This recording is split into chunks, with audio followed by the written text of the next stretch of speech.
Throughout the final assessment task, Virtual Museum, I studied the culture, traditions, and values of Native American people to identify culturally significant artifacts.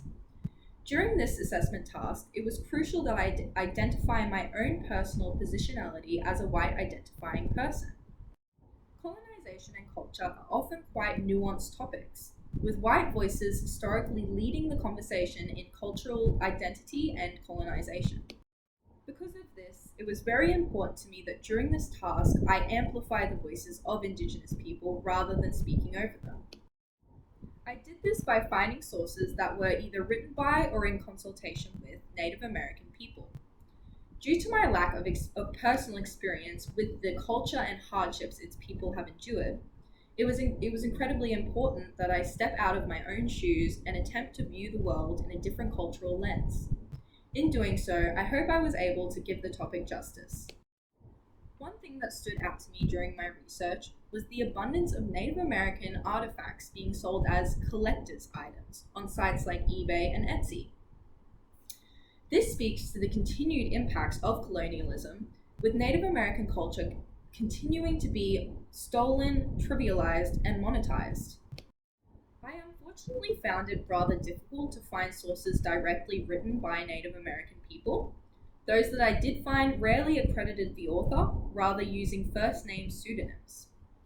To me, this emphasized the erasure and disregard of Indigenous voices in the discussion of Indigenous issues. A key takeaway from this unit for me was the prevalence of post-colonialism throughout the modern world and its detrimental effects on Indigenous quality of life. I feel that oftentimes the mainstream media and government alike attempt to diminish Indigenous issues. This task led me to consider whether the structural disadvantage Indigenous people face is a result of the past, or rather an intentional continued cycle maintained to benefit those in power. Something I found difficult both in this assessment task and in the unit as a whole was grappling with the atrocities of my own ancestors and recognizing my own personal privilege. For many, it's hard to admit the wrongdoings of your race and to understand that while your life may not be perfect, you do not have to face the specific kind of discrimination and disadvantage faced by Indigenous people. I believe this is part of the reason why we still see people defending colonialism to this day. While it's incredibly interesting to learn and study a culture other than your own, at times I was overwhelmed with a strange feeling of guilt, knowing that many of the artifacts, stories, dances, and songs I was learning about were once demonized and criminalized by my own ancestors. Something that stood out to me was the continued cultural appropriation of Native American traditional clothing, a trend I've witnessed myself.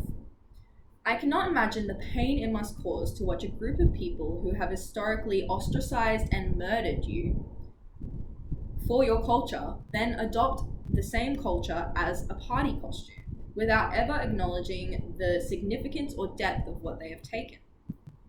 Even more appalling was the support for this trend seen in multiple academic articles, with white identifying authors encouraging people to wear Native American clothing, despite many requests from Native Americans not to do this. This indicates both a lack of consideration for the opinions of Indigenous people and the diminishment of their values. I learned that one of the most important contributions white identifying people can make to the fight against post-colonialism is simply to listen. Native Americans have been trying to reclaim their culture since settlement, whilst also facing disproportionate levels of child mortality, addiction, homicide, and racism. Government policies have often attempted to solve issues within communities without ever consulting the people it directly affects, further destroying any chance of sovereignty amongst Indigenous people. Overall, it was simultaneously incredibly interesting to learn about the rich culture of Native Americans, whilst also incredibly disheartening to see the manner in which it was disregarded, trivialized, and criminalized. I believe the best way to rectify the actions of the past and present are to acknowledge and understand the hardships of Indigenous people, to learn about the depths of their culture, and to listen to their recommendations for the future.